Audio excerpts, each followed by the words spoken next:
sais pas si vous avez remarqué, mais il y a plein de gens, ils font de la méditation, ils font des trucs comme ça pour essayer de revenir dans ici et maintenant, dans le présent. Ça y est, le Covid vous a permis ça. Vous êtes ici et maintenant. Vous pouvez plus prévoir ce que vous allez faire dans 2 semaines, dans 3 mois.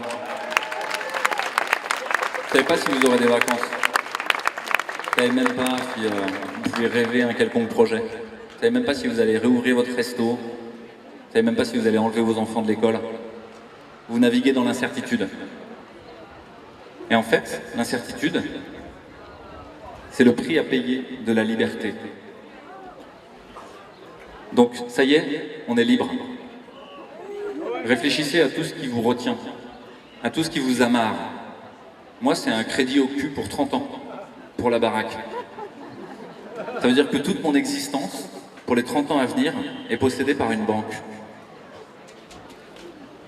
J'y songe depuis quelque temps.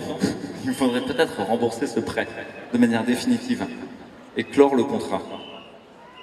Je crois qu'il est temps de clore le contrat avec tous ceux qui nous tiennent, avec tous ceux qui nous empêchent de rêver un autre futur, un autre monde. Ils sont nombreux à essayer de nous asservir, tous les contrats qu'on a. Et là, c'est le printemps. C'est le moment du grand ménage de printemps. On va rentrer dans nos maisons et on va sélectionner ce qu'on doit garder et ce qu'on doit jeter. Parfois, c'est dur. Il y a des vieux souvenirs qu'on ne veut pas lâcher. Vous ne voudrez pas jeter cette photo-là ou cet objet-là. Puis l'année d'après, il est encore là, toujours aussi inutile. On le garde quand même. Et on accumule, on accumule. On accumule tellement qu'on a une crise d'asthme. On n'arrive même plus à respirer.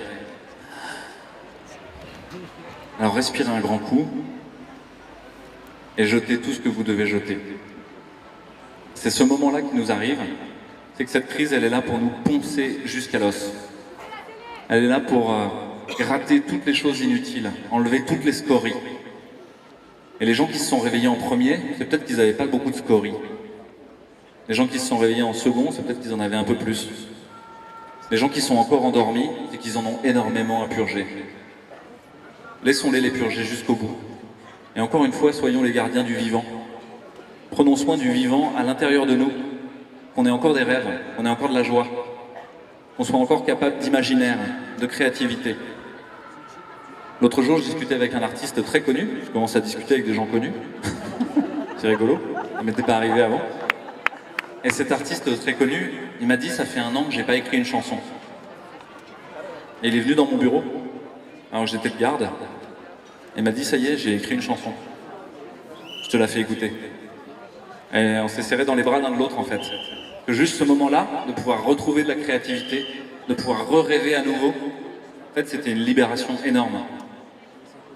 Et donc aujourd'hui, il y a plein de gens qui viennent me voir avec tout ce qui frotte, tout ce qui les retient, tout ce qui les amarre, toutes leurs difficultés à lutter contre. Et je ne sais pas quoi leur dire. La seule chose que je peux leur dire, ça me rappelle Spinoza.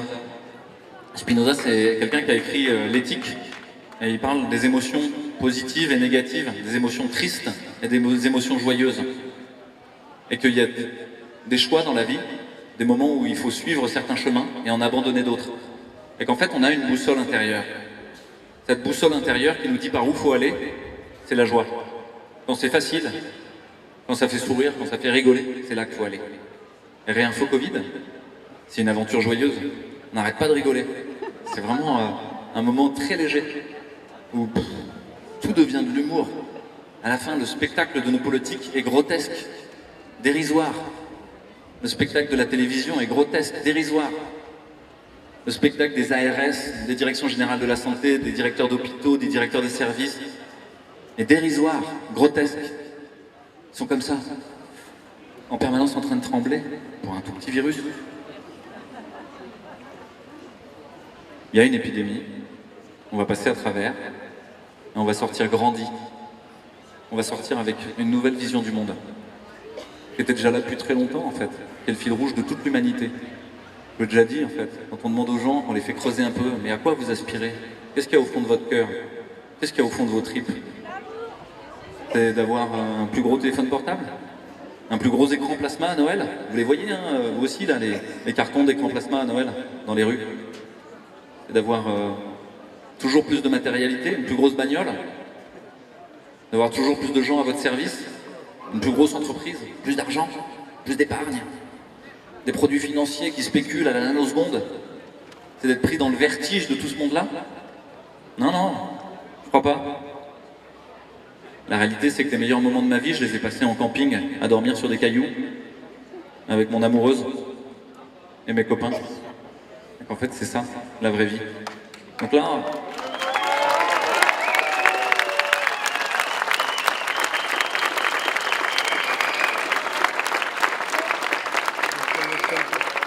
Là, peut-être que vous pouvez imaginer ça.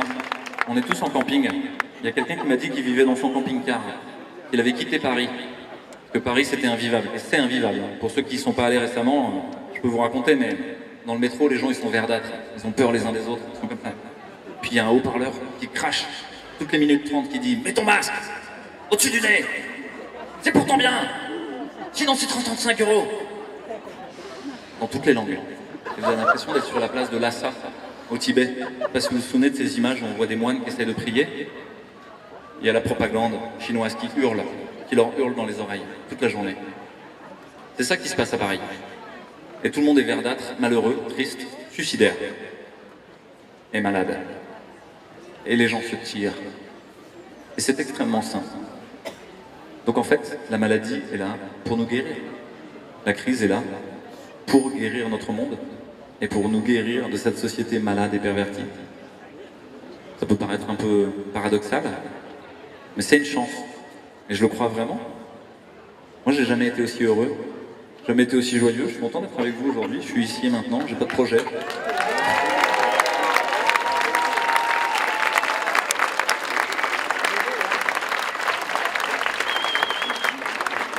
J'ai nulle part de mieux où aller.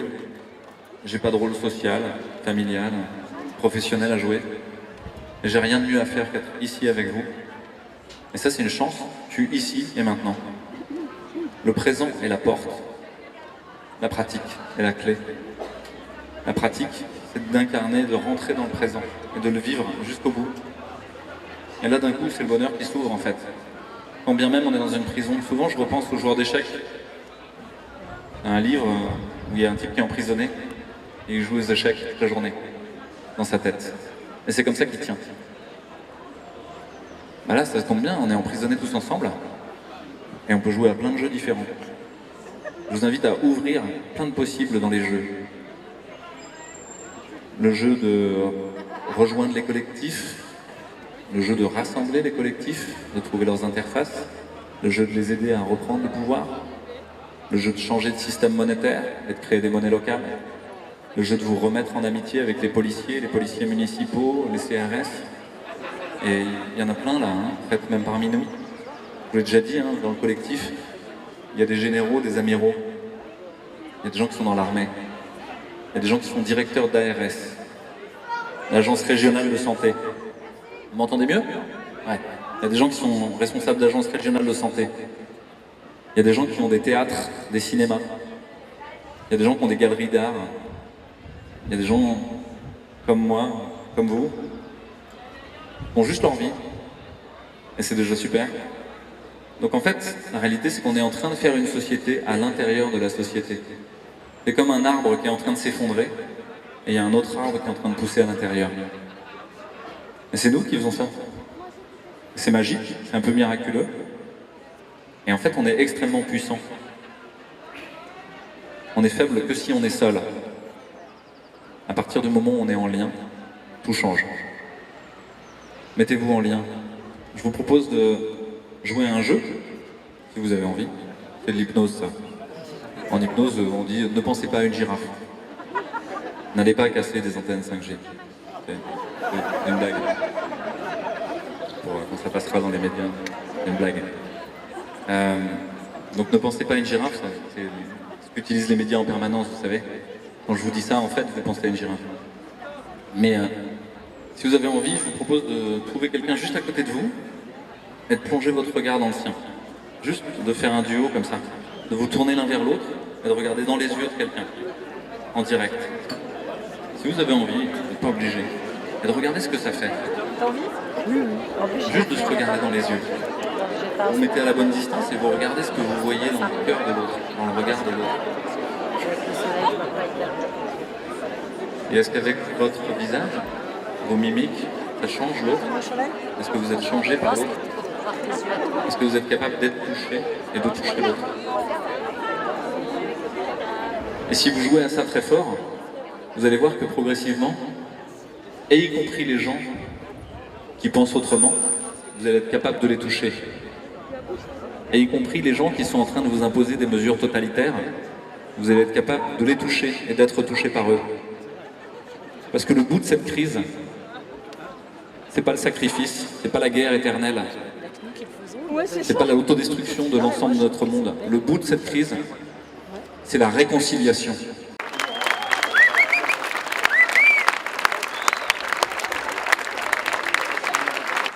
Et se réconcilier, ça n'exclut pas le rapport de force. Au contraire. C'est la différence entre la guerre et le combat. La guerre, c'est l'annihilation de l'ennemi. La guerre, c'est ce qu'est en train de faire ce gouvernement sur son pays. La guerre, c'est ce qu'en sont en train de faire tous les gens qui sont devenus des SS et qui vous disent dans la rue « Mets ton masque, c'est pour ton bien, tu nous mets en danger !» Tous ces gens qui ont peur. C'est la guerre. Ils cherchent à vous annihiler. La guerre, c'est ce que fait les médias. Ce que font les médias, pardon. C'est désigner des ennemis. Que vous soyez d'extrême gauche, de centre, de droite, d'extrême droite, que vous ayez discuté avec Gérard, Machin, Robert, que vous soyez anti-vax, que vous soyez conspirationniste, que vous soyez complotiste, que vous soyez rassuriste, que vous soyez ce que vous voulez, en fait, à la fin, vous êtes l'ennemi.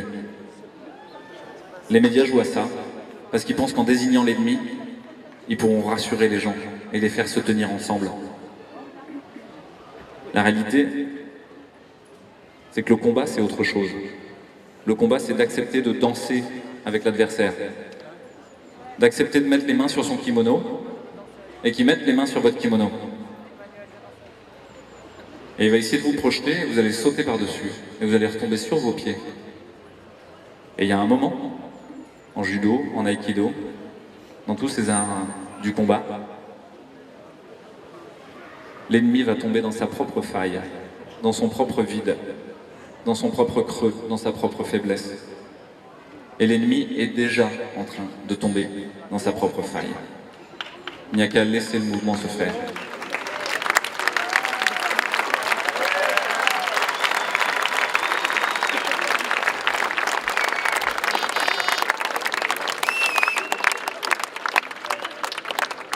Un dernier message, avant de laisser la parole. Pour bien danser avec l'ennemi, il faut être bien groupé, il faut être bien centré, il faut avoir un bon équilibre. Même si vous faites 40 kilos, que vous avez 85 ans, vous êtes capable de mettre la pile à un gros 8e dan de ceinture noire qui fait 120 kilos. Comment? Comment? En étant bien centré et bien organisé. Tout l'enjeu maintenant, ça n'est pas de faire des manifs en extérieur. Même si c'est bien de se retrouver là. Et c'est très important de se retrouver. Mais la pression de la rue, la pression de la police parfois, pas du tout aujourd'hui, et je crois qu'on va pouvoir les remercier après, mais je dirai un petit mot de la police après. Finalement, c'est trop dur à tenir. Et il y a plein de questions qui se passent sur mais comment on se met en lien, comment on se rapproche, comment on échange des numéros de téléphone, comment on communique, c'est quoi le fil Telegram, c'est quoi le groupe Discord, c'est quoi tous les outils qu'on utilise pour se mettre en lien. Qu'est-ce que je peux faire? Qu'est-ce que je peux faire? Qu'est-ce que je peux faire? Réfléchissez à ce que vous pouvez faire. Vous, tout seul. Déjà vous transformer dans votre posture. Vous avec l'autre, l'accueillir. Vous avec les autres avec qui vous êtes en lien. Créer du lien. Structurer. Construire. Construire des groupes. Décider comment vous prenez le pouvoir. Comment vous vous organisez. Vous êtes quelqu'un de saillant là. Et comment vous êtes organisé et comment vous arrivez à éviter d'avoir un tyran. Comment éviter vous-même de devenir le tyran. C'est très très important, parce que c'est comme ça que vous pourrez danser avec un ennemi plus gros que vous et lui mettre sa pile.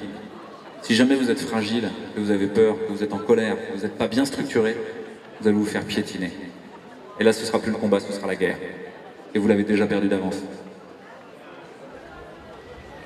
Donc tout l'enjeu du temps qui va venir, et des prochaines semaines, c'est d'arriver à créer les réseaux de communication, à créer les interfaces, à définir les rôles, qui fait quoi, à partager le pouvoir, comment on décide, et à agir.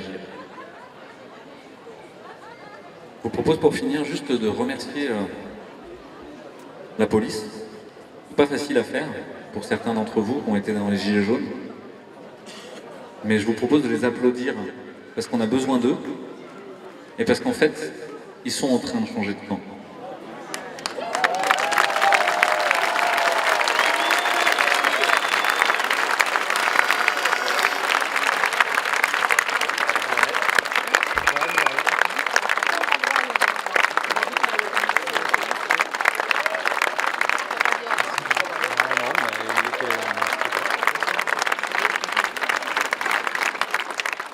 Merci.